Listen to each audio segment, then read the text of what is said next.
Hello students, welcome back to the class. अभी तक हमने जो भी डिस्कस किया इस चैप्टर में वो सब एंटीजन के बारे में था। ठीक है, एंटीजन क्या है, फिर एंटीजेनिसिटी क्या है, इम्यूनोजेनिसिटी क्या है, उन सब के बारे में हमने डिस्कस किया। उसके बाद एपिटोप क्या है, फिर जो है एडजुवेंट्स, हेप्टेंस, इन सब चीजों के बारे में डिस्कस किया। ये सब एंटीजन में आता है। ठीक है, एंटीजन की कैरेक्टरिस्टिक्स थी।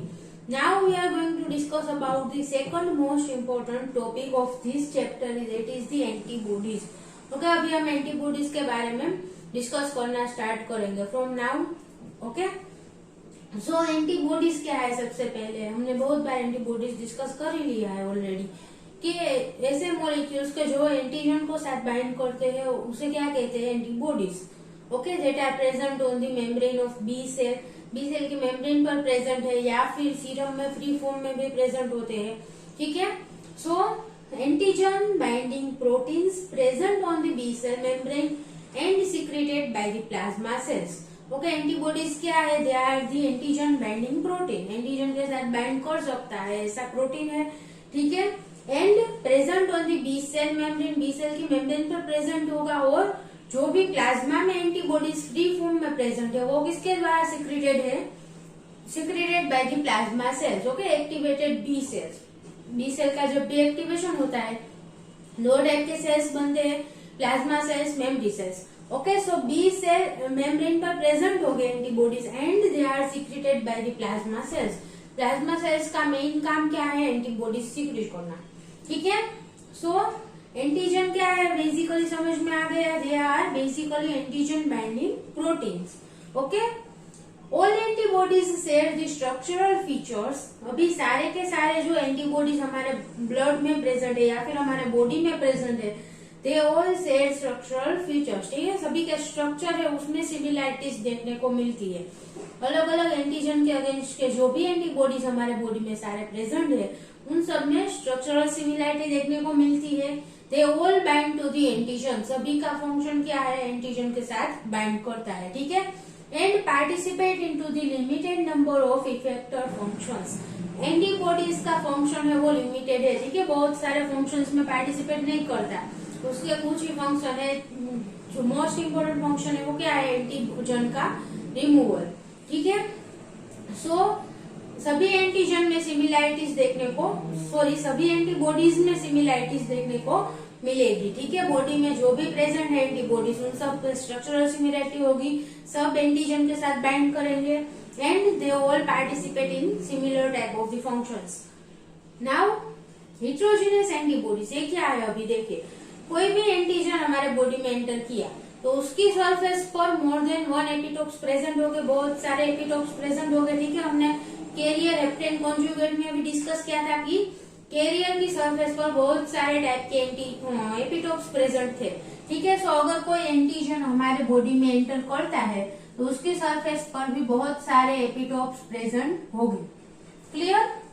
सो इस एंटीजन के अगेंस्ट में जब भी बॉडी में इम्यून रिस्पॉन्स एक्टिवेट होता है तो क्या होगा? ये सभी जो एपिटोप है अलग अलग टाइप के, सभी के अगेंस्ट में अलग अलग टाइप के एंटीबॉडीज बॉडी में फॉर्म हो गए। ठीक है, इस एपिटोप के अगेंस्ट के एंटीबॉडीज फॉर्म हो गए, इस एपिटोप के अगेंस्ट हो गए। ठीक है, अलग अलग एपिटोप के अगेंस्ट के अलग अलग एंटीबॉडीज फॉर्म होते हैं बॉडी में। क्लियर? सो ये जो अलग अलग टाइप के एंटीबॉडीज फॉर्म होते हैं उसे क्या कहते हैं? Heterogeneous antibodies. ठीक है, बहुत सारे अलग अलग टाइप के एंटीबॉडीज। क्लियर? सो बी सेल की मेम्ब्रेन पर जो एंटीबॉडीज प्रेजेंट है उनका फंक्शन क्या है? वो बी सेल की जो एंटीजेनिक स्पेसिफिसिटी है वो किसकी वजह से है?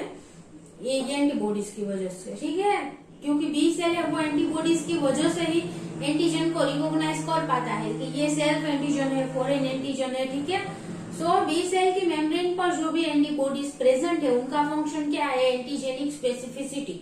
ओके, जब भी एंटीबॉडीज के द्वारा कोई एंटीजन रिकॉग्नाइज होता है, ठीक है, बी सेल की सरफेस पर जो एंटीबॉडी है उसके द्वारा कोई एंटीजन रिकॉग्नाइज होता है तो बी सेल का एक्टिवेशन होगा, स्पेसिफिक उसी टाइप के बी सेल एक्टिवेट हो गए। ठीक है, और उसी टाइप उसकी मेम्ब्रेन पर जो एंटीबॉडीज प्रेजेंट है सेम टाइप के एंटीबॉडीज का प्रोडक्शन शुरू होगा। क्लियर? एंड जो सिक्रेटेड एंटीबॉडीज है जो सीरम में प्रेजेंट है उनका फंक्शन क्या है? ह्यूमोरल इम्यून रिस्पॉन्स में ठीक है। ह्यूमरल इम्यून रिस्पॉन्स मीन्स हमारे जो बॉडी फ्लूइड में जो एंटीबॉडीज प्रेजेंट है वो क्या करेंगे, एंटीजन को डिटेक्ट करेंगे, उसका न्यूट्रलाइजेशन करेंगे, बॉडी में से एलिमिनेट करने का ये सारा फंक्शन किसका है, सीरम एंटीबॉडीज का। ठीक है। So they participate in the humoral immune response, और we can say that humoral immune response का जो मेजर कंपोनेंट है वो क्या है, एंटीबॉडीज। ओके। और मेन कंपोनेंट एंटीबॉडीज है। नाउ एंटीबॉडीज दो टाइप के होते हैं। ठीक है। Monoclonal antibodies and polyclonal antibodies. ये क्या है अभी देखिए, मोनोक्लोनल एंटीबॉडीज मीन्स कोई एंटीजन बॉडी में एंटर किया। ठीक है। ये एंटीजन है, तो कोई एंटीजन अगर बॉडी में एंटर किया उसके अगेंस्ट में बी सेल का एक्टिवेशन होगा। ठीक है। अभी ये एपिटोप है, इसके अगेंस्ट के एंटीबॉडीज प्रोड्यूस हो गए। ठीक है। यहाँ पर इस एपिटोप के साथ यहाँ पर बी सेल बाइंड होगा, ये बी सेल है। ठीक है। एंटीबॉडीज उसके सरफेस पर प्रेजेंट हो गए, they will bind to this epitope. So इस एपिटोप के अगेंस्ट के एंटीबॉडीज का ही प्रोडक्शन स्टार्ट होगा। क्लियर। सो इस बी सेल के द्वारा जो भी एंटीबॉडीज प्रोड्यूस हो गए, ठीक है, और इसमें से जो प्लाज्मा सेल डिफरेंशिएट होता है उसके द्वारा जो भी एंटीबॉडीज प्रोड्यूस हो गए उसकी स्पेसिफिसिटी किस एपिटोप के लिए होगी, पर्टिकुलरली ये एपिटोप के लिए। ठीक है। So all the antibodies that are specific to the one epitope, okay, single epitope के लिए स्पेसिफिक जो एंटीबॉडीज है सारे के सारे, उन सबको क्या कहते हैं, मोनोक्लोनल एंटीबॉडीज। ओके। एक ही टाइप के बी सेल में से जो सारे के सारे प्रोड्यूस हुए हैं उसे क्या कहते हैं, मोनोक्लोनल एंटीबॉडीज। और एक तरफ से हम ये कह सकते हैं कि एक ही टाइप के बी सेल के द्वारा प्रोड्यूस हुए है। ठीक है। उसका जो पेरेंट सेल है यानी कि जो सिक्रीटिंग प्लाज्मा सेल है वो सेम होगा। ठीक है। और दूसरा ये कह सकते हैं कि एक ही एपिटोप के लिए जो भी स्पेसिफिक एंटीबॉडीज है उन सबको मोनोक्लोनल एंटीबॉडीज कहते हैं। क्लियर। सो ये यहाँ पर ये एपिटोप को इस बी सेल ने रिकॉग्नाइज किया है। So B cell will secrete the antibodies. So इस बी सेल के द्वारा जितने भी एंटीबॉडीज का सिक्रेशन होगा वो सब किस टाइप में आएंगे, मोनोक्लोनल एंटीबॉडीज। ओके। एक ही एपिटोप के लिए स्पेसिफिक है। नाउ पॉलीक्लोनल एंटीबॉडीज, बहुत सारे टाइप के मोनोक्लोनल एंटीबॉडीज एक साथ मिलकर जो मिक्सचर बनाते हैं उसे क्या कहते हैं, पॉलीक्लोनल एंटीबॉडीज। ठीक है। यहाँ पर हम अगर हमारी सीरम आइसोलेट करते हैं, सीरम में से एंटीबॉडीज आइसोलेट करेंगे तो उसमें क्या होगा, सारे अलग अलग टाइप के एंटीबॉडीज प्रेजेंट हो गए। ठीक है। अलग अलग एंटीजन के अगेंस्ट एंटीबॉडीज प्रेजेंट हो गए हमारी सीरम में। So this is known as the polyclonal antibodies. Okay. Particular एक एपिटोप के लिए सारे एंटीबॉडीज है तो उसे क्या कहते हैं, मोनोक्लोनल एंटीबॉडीज। और mixture of antibodies specific for the different type of the epitopes और different antigens are known as the polyclonal antibodies. Okay. यहाँ पर जो हेट्रोजीनियस एंटीबॉडीज फॉर्म होते हैं कि एक ही एंटीजन के अलग अलग एपिटोप के अगेंस्ट के जो सारे के सारे एंटीबॉडीज फॉर्म होते हैं वो भी पॉलीक्लोनल एंटीबॉडीज में ही आएंगे। ठीक है। क्योंकि यहाँ पर अलग अलग टाइप के एंटीबॉडीज फॉर्म हो गए। क्लियर। सो मोनोक्लोनल पॉलीक्लोनल एंटीबॉडीज समझ में आ गया। Now the structure of antibody, antibody का स्ट्रक्चर किस प्रकार का है उसके बारे में अभी हम यहाँ पर डिस्कस करेंगे। ठीक है। कि उसका स्ट्रक्चर कैसा होता है। So antibody is also known as the immunoglobulin. ये तो हमने आगे भी डिस्कस किया था कि एंटीबॉडीज को इम्यूनोग्लोबुलिन भी कहा जाता है। Okay. Small short form is the IG और एंटीबॉडी के लिए एबी है। ठीक है। सो इम्यूनोग्लोबुलिन और एंटीबॉडी दोनों को ही इंटरचेंजेबली यूज किया जा सकता है। Now it is the Y shaped structure. ठीक है। हम जहां पर भी एंटीबॉडी ड्रॉ करते हैं उसका स्ट्रक्चर कैसा होता है, इस प्रकार वाई शेप का ही ड्रॉ करते हैं। ठीक है। सो इसका स्ट्रक्चर कैसा होगा, वाई शेप्ड। ओके। जो एंटीबॉडी है उसका स्ट्रक्चर कैसा है, like this. Okay. So it is look like a Y, Y जैसा दिखता है। सो इसका स्ट्रक्चर है Y shaped structure. Now it is the glycoprotein. Glycoprotein का मीनिंग क्या है, और प्रोटीन मोलेक्यूल, इसके साथ और कोई भी प्रोटीन मोलेक्यूल है जिसके साथ कार्बोहाइड्रेट का स्मॉल पोर्शन जुड़ा हुआ है। ठीक है। कार्बोहाइड्रेट का पोर्शन जुड़ा हुआ है तो उसे क्या कहते हैं, glycoprotein. Okay. So it is the glycoprotein. ये पूरा का पूरा प्रोटीन मोलेक्यूल प्रोटीन का फॉर्म हुआ होगा। ठीक है। अमीनो एसिड का बना हुआ होगा और उसके साथ शुगर मोलेक्यूल्स भी अटैच हो गया। ठीक है, so it is known as the glycoprotein. Then present in the blood stream. अभी एंटीबॉडीज क्या कहाँ प्रेजेंट हो गए? So first of all in the blood stream, okay, हमारे ब्लड में एंटीबॉडीज प्रेजेंट हो गए। टिश्यू फ्लूइड्स, म्यूकोजल सरफेस, ये सभी जगह पर एंटीबॉडीज प्रेजेंट है। जो फ्री फॉर्म में हमारे एंटीबॉडीज प्रेजेंट है वो कहाँ होगी हमारे बॉडी में? So first of all in blood stream, then in tissue space, ठीक है, जो इंटरस्टिशियल स्पेस है टिश्यू में और टिश्यू फ्लूइड है वहां पर प्रेजेंट होगी। And in the mucosal surface, okay, mucus की जो सरफेस है वहां पर भी एंटीबॉडीज प्रेजेंट होते हैं फॉर प्रोटेक्शन। ओके, जो भी हमारे सारे के सारे ट्रैक है, रेस्पिरेटरी ट्रैक, यूरोजेनाइडल ट्रैक, ठीक है, सभी के थ्रू जो भी एंटीजन, फॉरेन एंटीजन बॉडी में एंटर करते हैं तो उसके अगेंस्ट में प्रोटेक्शन के लिए वहां पर भी एंटीबॉडीज प्रेजेंट हो गए, ठीक है, म्यूकोसल सरफेस में। Now serum glycoproteins can be separated by the gel electrophoresis based on their charges. Okay, अभी ये ग्लाइकोप्रोटीन है एंटीबॉडीज, ओके, अगर हमें इसका सेपरेशन करना है तो कैसे करेंगे? सीरम में तो बहुत सारे टाइप के ग्लाइकोप्रोटीन्स प्रेजेंट हो गए, ठीक है, अभी ये हमारे एंटीबॉडीज ही प्रेजेंट है सीरम में, ऐसा जरूरी नहीं है, ठीक है। There are so many type of the glycoproteins present inside our plasma और our serum. Clear? So serum glycoproteins, okay, उसका सेपरेशन कैसे करेंगे? They can be separated by the gel electrophoresis based on their charge. Okay, gel electrophoresis क्या है? एक type की jail होगी जिसमें हमारे जो ग्लाइकोप्रोटीन है उसका मूवमेंट होगा चार्ज के बेसिस पर, ओके, जिसका चार्ज ज्यादा है उसका मूवमेंट ज्यादा होगा, ठीक है। एंड ये किसकी इफेक्ट से होगा? Electrical field. ओके, जेल में हम सैंपल को रखेंगे, हमारे जो ग्लाइकोप्रोटीन्स का मिक्सचर है उसे रखेंगे जेल में, ठीक है, और उसके बाद वहां पर इलेक्ट्रिकल फील्ड अप्लाई किया जाएगा जेल इलेक्ट्रोफोरेसिस में, okay. And then all the glycoproteins will be separated on the basis of their charge. सब में चार्ज में जो डिफरेंस है उसके बेसिस पर उन सबका सेपरेशन होगा, ठीक है। सो मेनली कौन कौन से टाइप के ग्लाइकोप्रोटीन सीरम में प्रेजेंट हो गए? एल्ब्यूमिन, ठीक है, then alpha one globulin, alpha two globulin, beta globulin and gamma globulin. Okay, these are the major type of the glycoproteins present in our plasma or our serum. Okay, albumin, globulin, दो type के ही mainly proteins present हो गए। Globulin के भी अलग अलग type है, alpha one globulin, alpha two globulin, beta globulin and gamma globulin. Okay, अभी जो हमारे इम्यूनोग्लोब्यूलिन है वो कहाँ पर आएंगे? Gamma globulin. ओके, जो इम्यूनोग्लोब्यूलिन सारे के सारे है वो किस टाइप के ग्लोब्यूलिन है? Gamma globulin.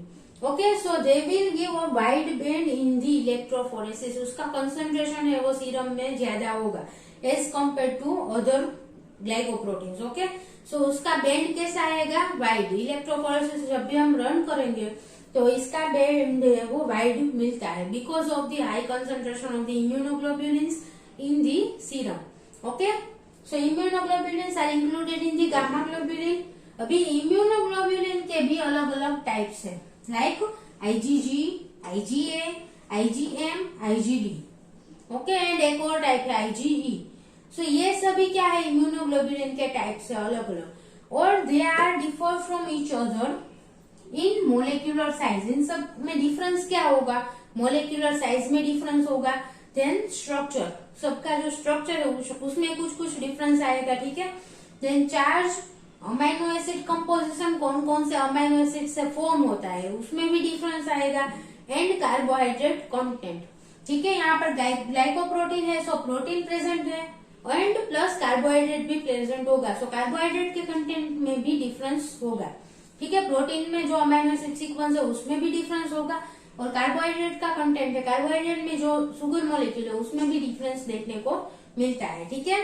So the all the type of the immunoglobulins differ from each other in their molecular size and structure, charge, amino acid composition and carbohydrate content, ठीक है, ये सब में डिफरेंस देखने को मिलता है ये सभी टाइप में। एंड द हाईएस्ट, जो सीरम में सबसे ज्यादा अमाउंट में जिस टाइप का इम्यूनोग्लोब्यूलिन प्रेजेंट है वो कौन सा है?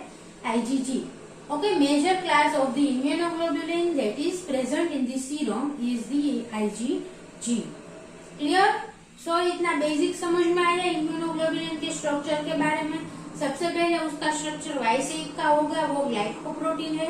ओके, देन कहाँ पर प्रेजेंट होगा, serum, blood serum, then tissue fluid, mucosal surface, इस सब जगहों पर इम्यूनोग्लोबुलिन प्रेजेंट होता है। एंड सीरम ग्लाइकोप्रोटीन, सीरम में बहुत सारे टाइप के ग्लाइकोप्रोटीन्स प्रेजेंट है।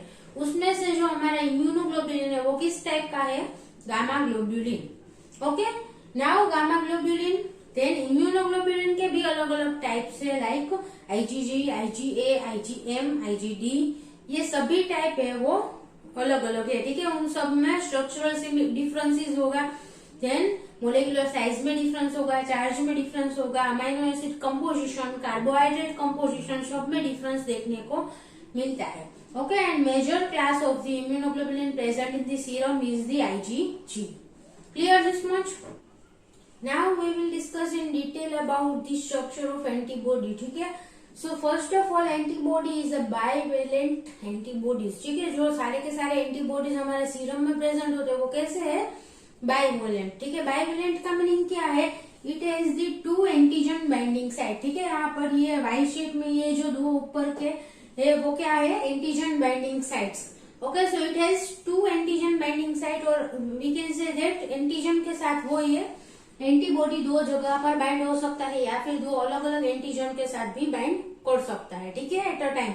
So it is the bivalent antibodies can combine to form the metameric antibodies. ठीक है, अभी यहाँ पर जो एक एंटीबॉडी है वो बाइवेलेंट है। ठीक है, most of the antibodies bivalent form में ही हो गए, but it can combine to each other. ठीक है, बाइवेलेंट एंटीबॉडी है वो दो एक दूसरे के साथ कंबाइन हो गए तो वहां पर कितनी एंटीजन बाइंडिंग साइट हो जाएंगी, 4। ठीक है, ये हमारे पास एक बाइवेलेंट एंटीबॉडी है, इसके साथ अगर दूसरा एंटीबॉडी बाइंड हो गया, so it has the 4 antigen binding site, tetrameric हो गया।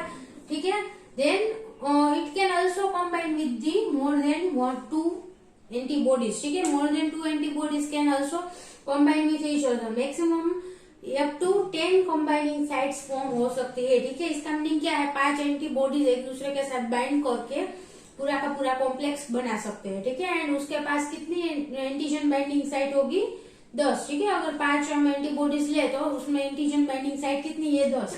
सो ये 2 है। ठीक है, यहाँ पर तीसरा आ गया, यहाँ पर चौथा एंटीबॉडी बाइंड हो गया, देन 5th एंटीबॉडी, इस प्रकार पूरे राउंड में बाइंड हो सकते हैं। ठीक है, सो यहाँ पर कितनी अभी एंटीजन बाइंडिंग साइट हो गई, 10। Okay, so it is known as the metameric antibody. Okay, and this is the bivalent antibody, इसके पास 2 एंटीजन बाइंडिंग साइट है। ओके, सो सारे एंटीबॉडीज के पास या फिर सारे इम्यूनोग्लोबुलिन्स के पास कितनी एंटीजन बाइंडिंग साइट होगी, मिनिमम 2 तो होगी। Clear? Now it is made up of the 4 polypeptide chains. ठीक है, यहाँ पर कितनी चेन्स दिख रही है आपको, 2 लंबी है और 2 छोटी है। ठीक है, सो 4 पॉलीपेप्टाइड चेन का बना हुआ है immunoglobulin molecule. Okay, and this 4 chains are held together by the disulphide bond. ठीक है, इन सबको एक दूसरे के साथ बाइंड कौन करता है, डाइसल्फाइड बॉन्ड। ओके, सो अलग अलग चेन के बीच में जो डाइसल्फाइड बॉन्ड बनेगा उसे क्या कहते हैं, इंटरचेन डाइसल्फाइड बॉन्ड। ओके, एक ही पॉलीपेप्टाइड चेन के अमाइनो एसिड के बीच में अगर डाइसल्फाइड बॉन्ड फॉर्म होता है तो उसे क्या कहते हैं, इंट्राचेन। ओके, और अलग अलग पेप्टाइड चेन के बीच में डाइसल्फाइड बॉन्ड फॉर्म होगा तो उसे क्या कहेंगे, interchain disulphide bond. Okay, so this 4 polypeptide chains are held together by interchain disulphide bonds. Okay, अभी यहाँ 4 में 2 चेन एक जैसी होगी और बाकी की 2 एक जैसी है। ठीक है, ये 2 जो लंबी चेन है उसे क्या कहते हैं, हेवी चेन। ओके, उसका मोलिकुलर वेट ज्यादा होगा इसलिए इसे हेवी चेन कहा जाता है। और this 2 are the known as the light chain. Okay, 2 homologous chains are known as the light chains and other 2 homologous chains are known as the heavy chain. Okay, so ये 2 छोटी है वो light chain है और this 2 are the heavy chains. Okay, clear this much? Now light chains are made up of approximately 220 amino acids. Okay, 220 amino acids की बनी हुई होगी and molecular weight is approximately 25 kilo Dalton. देखिए यहाँ पर approximate दिया गया है, कुछ अमाइनो एसिड इधर उधर हो सकता है। और अगर अमाइनो एसिड के नंबर्स में डिफरेंस आएगा तो उसके मोलिकुलर वेट में भी माइनर डिफरेंस आ सकता है, ठीक है। So this is the approximate amino acid number and approximate molecular weight of the light chain. Okay, so 220 amino acid की बनी हुई होगी and molecular weight is 25 kilo dalton.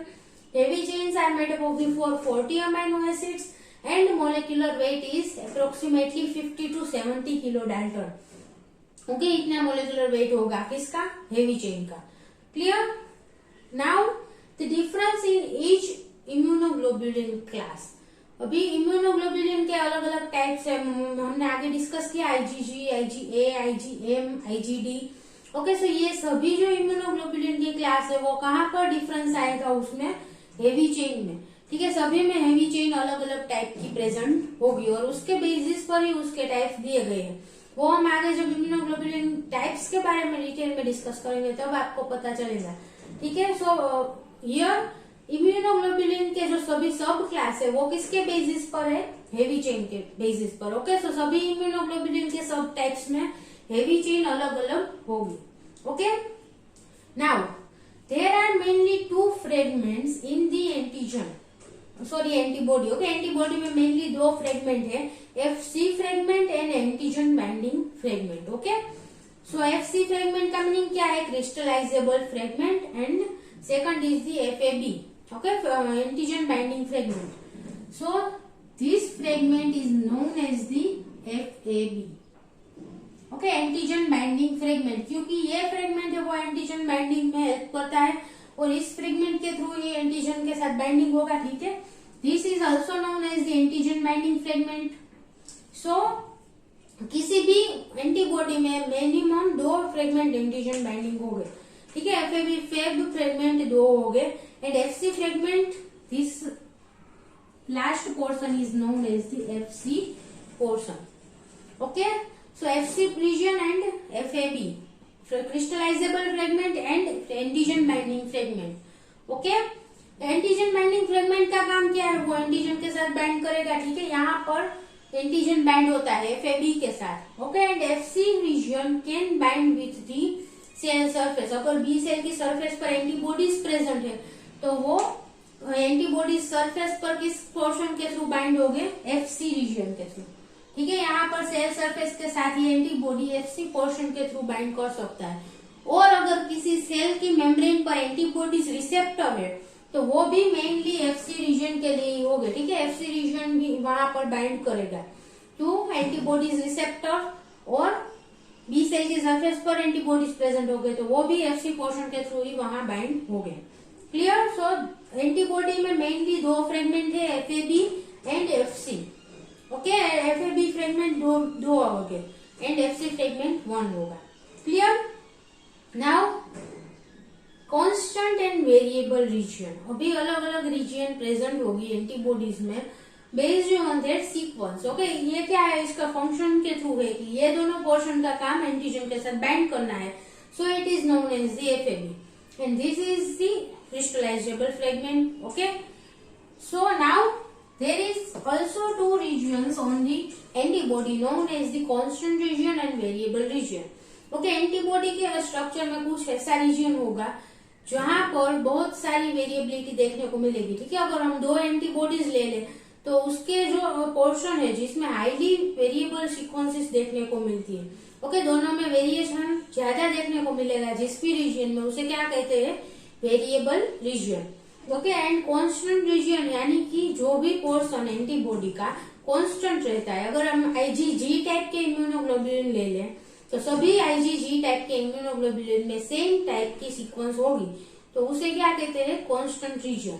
Okay, जो यहाँ पर मैंने जो रेड ड्रॉ किया है वो क्या है, वेरिएबल रीजन, एंड ये जो पूरा का पूरा ब्लैक है वो क्या है, कांस्टेंट रीजन, ठीक है। यहाँ से स्टार्ट करके यहाँ लास्ट तक this is the constant reason, ठीक है। यहाँ पर हम ड्रॉ नहीं करते हैं, समझ में आ गया। This red one is the variable region and बाकी का जो है वो क्या है, constant region. Okay, light chain heavy chain दोनों में ही variable region constant region present होगा।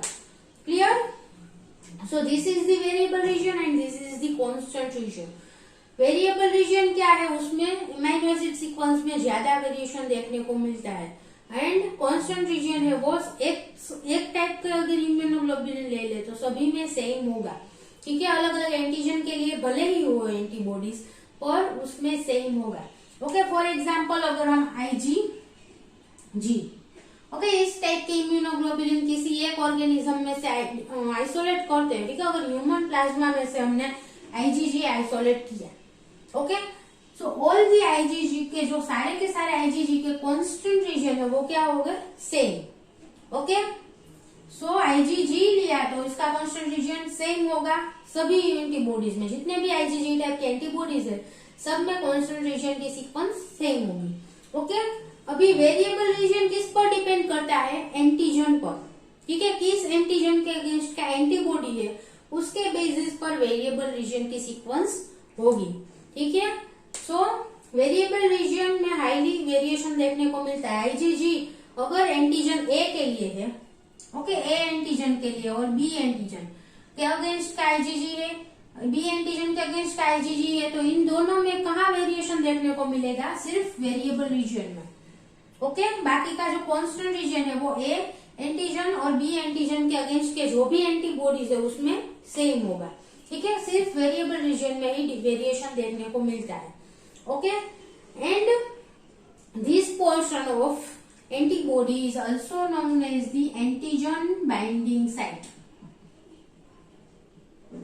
Antigen binding site. ओके, जो ये वेरिएबल रीजन है, light chain and constant chain दोनों का वेरिएबल रीजन मिलके क्या बनता है, एंटीजन बाइंडिंग साइट, वहां पर एंटीजन बाइंड करेगा। क्लियर? सो कांस्टेंट रीजन सब में सेम होगा, वेरिएबल रीजन अलग अलग होगा।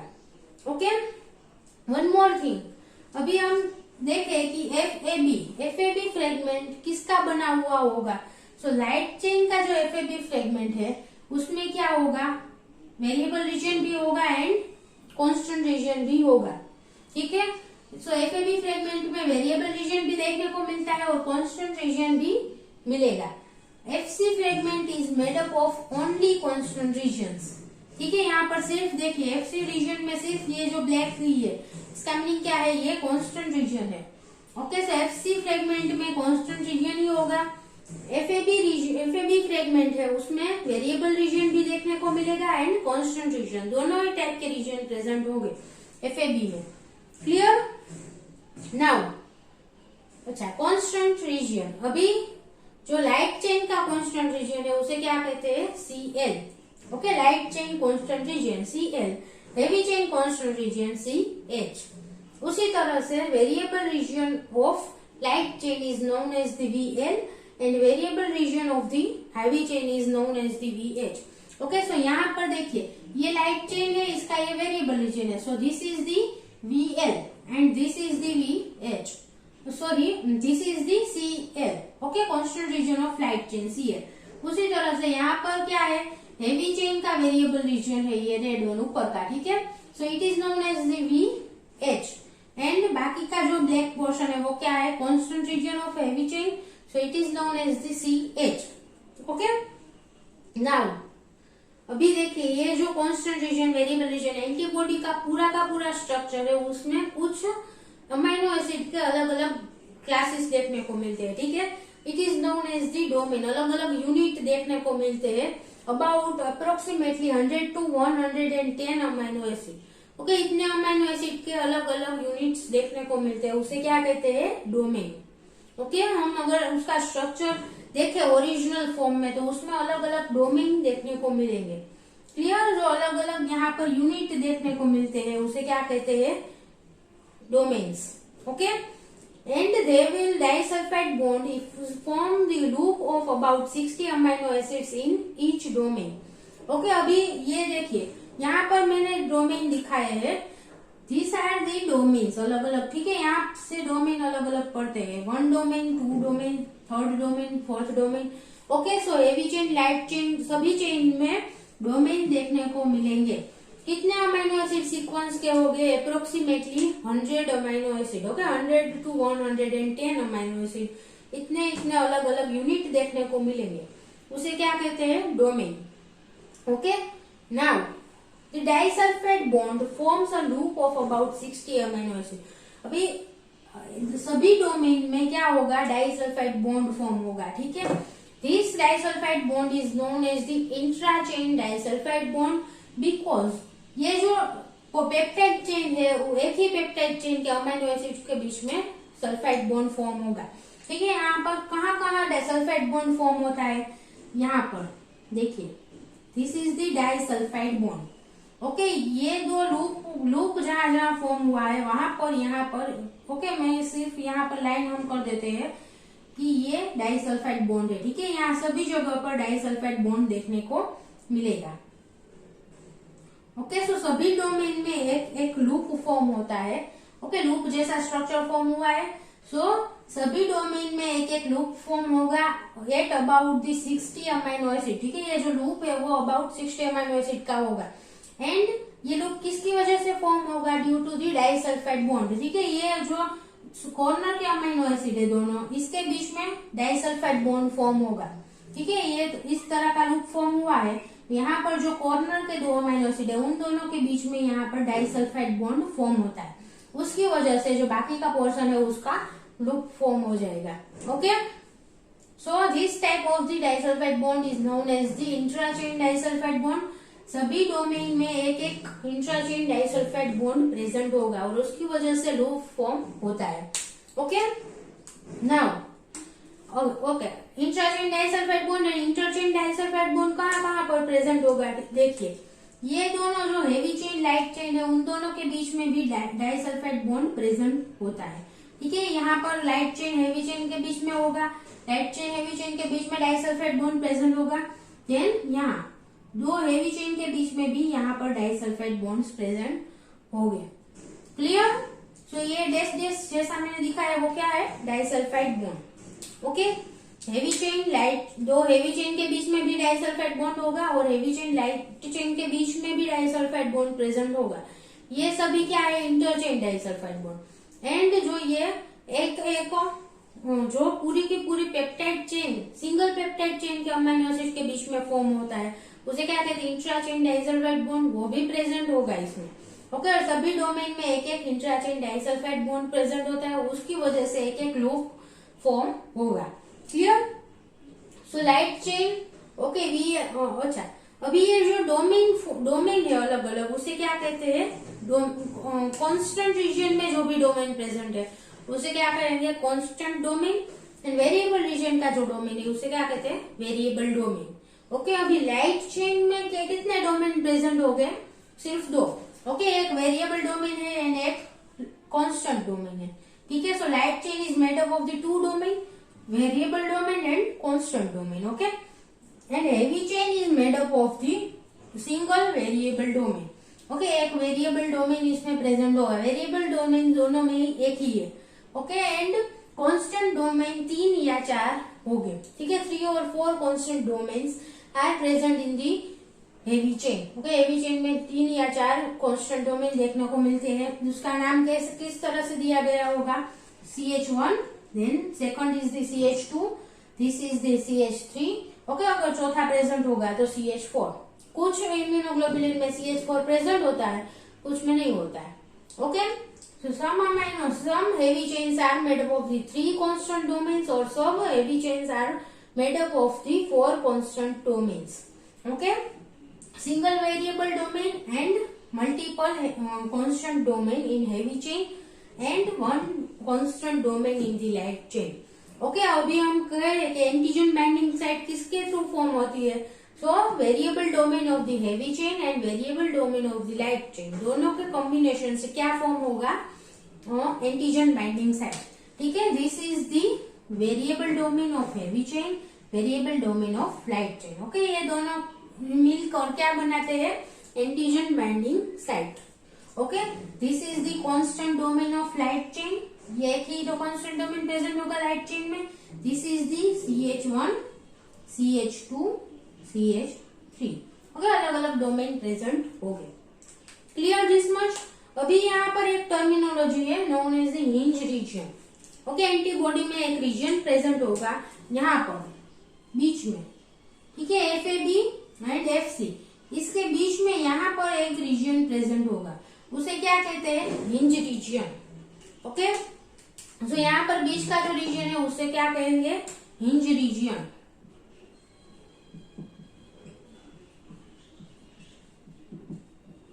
हिंज रीजन का काम क्या है, for free movement of the antibodies. ठीक है, इस प्रकार के अगर एंटीबॉडीज है हमारे तो उसका इस प्रकार फ्रीली मूवमेंट एंटीबॉडीज कर सकते हैं। जब भी उस एंटीजन के साथ बाइंड होना होता है तो वो फ्रीली उसका जो एफएबी रीजन है वो मूव कर सकता है। ठीक है, सो उसके मूवमेंट के लिए कौन रिस्पॉन्सिबल है, hinge region. Okay, hinge region is responsible for the movement of the FAB fragments. Okay, so कोई भी एंटीजन के साथ अगर ये हमारा एंटीबॉडी का स्ट्रक्चर किस प्रकार होगा, जनरली ऐसा। ठीक है, अगर उसको किसी एंटीजन के साथ बाइंड करना है तो उसके स्ट्रक्चर में चेंजेस कर सकता है। ठीक है, सो ये जो स्ट्रक्चर में चेंजेस आए हैं वो किसकी वजह से आएंगे, हिंज रीजन। क्लियर, हमारी ये जो यहाँ पर मूवमेंट आज की हो सकती है उसी तरह से एंटीबॉडीज की मूवमेंट भी कर सकते हैं। ओके, ये टी शेप में भी आ सकते हैं कुछ एंटीबॉडीज, उसका फंक्शन करने के लिए इस तरह टी शेप में भी कन्वर्ट हो सकते हैं। ठीक है, सो ये सभी मूवमेंट किसके थ्रू होगी, hinge region. Clear, so this was all about the structure of the antibodies. So students, thank you so much for watching this video, and if you have any doubt then please ask in the comment box. Thank you.